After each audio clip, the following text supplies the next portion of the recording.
পাবনার ঈশ্বরদীতে শেখ হাসিনাকে হত্যা চেষ্টা মামলায় মৃত্যুদণ্ডাদেশ পাওয়া জাকারিয়া পিন্টু সহ 3 বিএনপি নেতাকর্মী কারামুক্তি পেয়েছেন। রোববার দুপুরে জেলা কারাগার থেকে এ সকল নেতাকর্মীদের মুক্তি দেওয়া হয়। জেলগেটে নেতাকর্মীদের পদচারণায় ও ফুলেল শুভেচ্ছায় সৃষ্টি হয় আনন্দঘন পরিবেশ। পাবনা জেলা প্রতিনিধি মোহাম্মদ হাসান মিয়া জানান, জেলা বিএনপির কার্যালয়ে সামনে এক সংক্ষিপ্ত পথসভায় বক্তব্য দেন জেলা বিএনপির আহ্বায়ক হাবিবুর রহমান হাবিব ও সদ্য কারামুক্তিপ্রাপ্ত বিএনপি নেতা জাকারিয়া পিন্টু। বক্তারা বলেন, ছাত্র জনতার গণঅভ্যুত্থানে স্বৈরাচার শেখ হাসিনার দায়ের করা মিথ্যা মামলা থেকে আমরা রক্ষা পেয়েছি।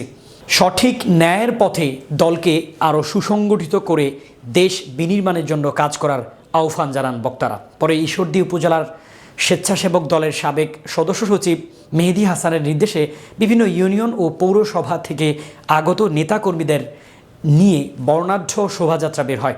শোভাযাত্রাটি জেলা বিএনপির কার্যালয় থেকে শুরু করে শহরের প্রধান সড়ক প্রদক্ষিণ করে গাছপাড়া, টেবুনিয়া, দাসুরিয়া হয়ে ঈশ্বরদী গিয়ে শেষ হয়।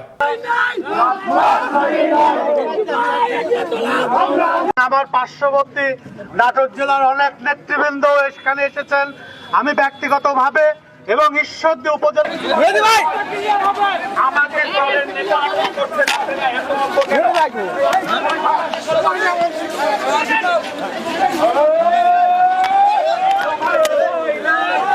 মারা গেছে, আমরা সুবিধা নিচ্ছি সব যা করতে আমি